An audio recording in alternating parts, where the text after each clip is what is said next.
So I was very hesitant to make a video about Hawaii's pre-travel testing program because the rules are always changing and I don't exactly understand everything that's going on. So this video is about asking questions and having an open discussion rather than providing answers. And I wish I could provide answers to people, but I just don't feel comfortable giving out that type of information, especially when I'm not quite sure about it myself. The policies are there online, which is great.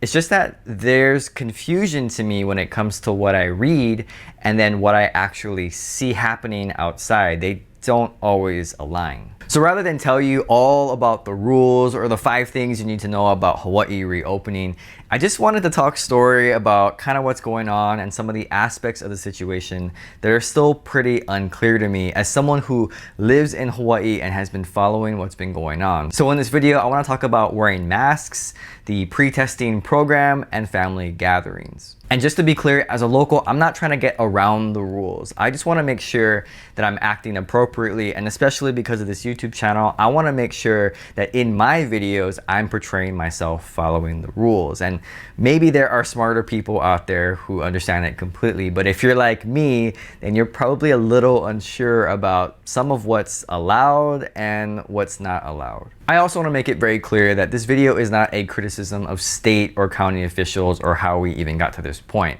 Because let's face it, we all know it was a pretty rough process to even get here. But I say let's look forward to what we have to work with and just go on from there. Because I do appreciate the metrics and tier systems that we have to work with, because at least now we have a set of rules for the game that we're all playing. However, because the rules are so fluid and changing and there are both state and county rules to consider, it makes it challenging when the rules are ambiguous, which leaves me still confused and not exactly sure what's allowed and what isn't. And even if I knew what the rules were, I look around and sometimes it makes me question what exactly is going on. The ambiguity about having to wear masks is probably the biggest confusion point for me personally. It's very clear that to enter businesses, you have to wear a mask, and that's fine. I have no problem with that, and I really haven't seen anyone not doing that. But where the confusion for me comes is about wearing the masks outside. A very basic question. Do we have to wear masks outside all the time? Because I see people walking around not wearing the masks, and it makes me wonder if I need to be wearing a mask when I'm outside. And maybe if people aren't wearing masks, it's that they don't understand the rules. Because I think that most visitors and locals would be accommodating to having to wear a mask if it was very clear. However, if the rules aren't clear, I think they're gonna choose not to do that. I mean, you gotta remember that in Hawaii, it's hot, and wearing a mask outside is not pleasant, especially if you're not used to the humidity. But I think it just comes down to whether the mask policy is mandatory or just recommended, and therein lies the key distinction. The Department of Health's website states that it's recommended to wear a mask at all times in public places, and this includes sidewalks, shopping, museums, attractions, parks, and even on the beach. But the thing is, recommended is different than required. If something is recommended but not required, I don't think most people are going to do it, especially if it's uncomfortable.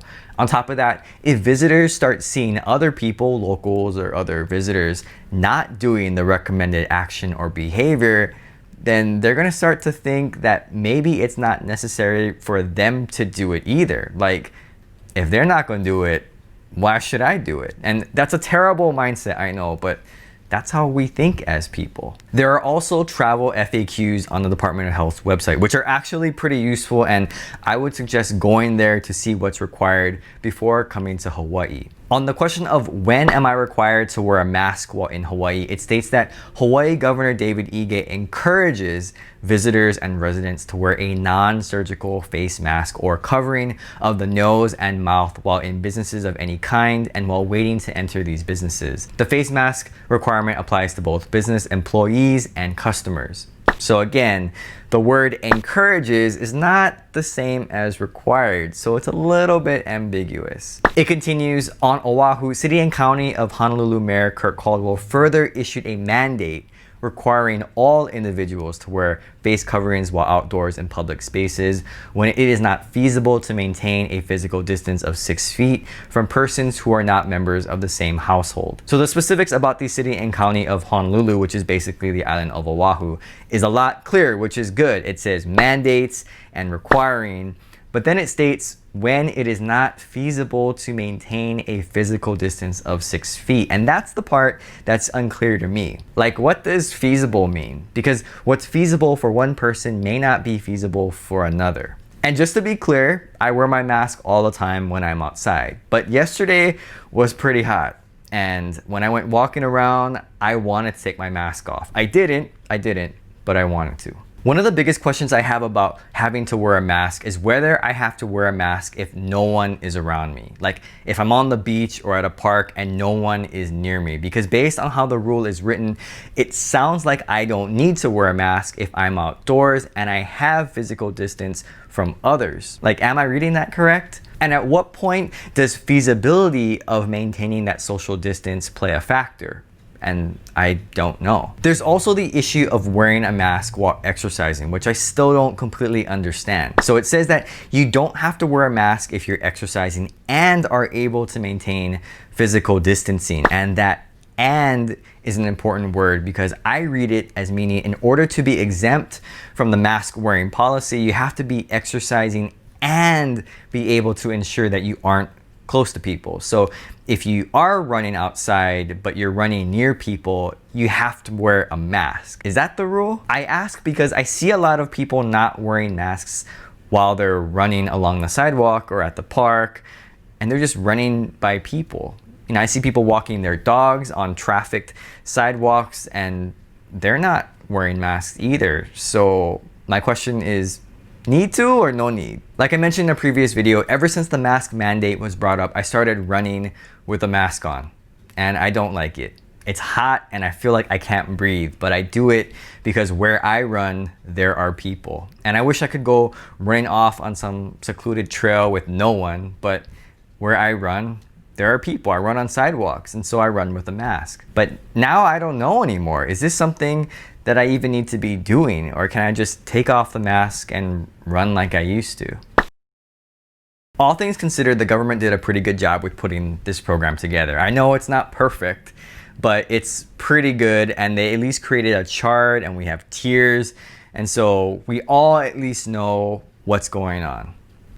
Sort of. But I do believe that the program and systems will get better over time. We've had about 67,000 people arrive in Hawaii in the first week of the pre-testing travel program. And that's a lot of people who had to go through this program, and the number of visitors is only going to continue to rise. If you don't know, basically, if you get a test within 72 hours of your flight and you get a negative result back by the time you arrive in Hawaii, you don't have to do the 14-day quarantine, which is great.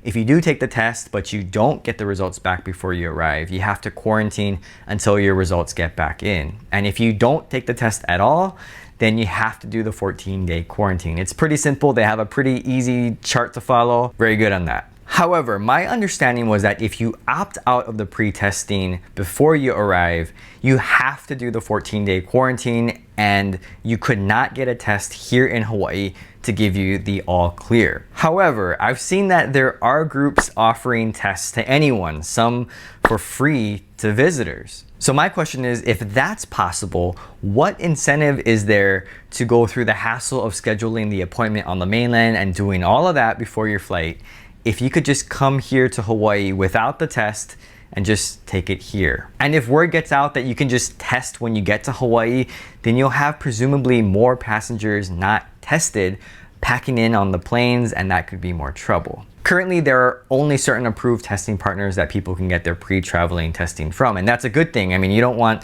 some random place to be giving out tests.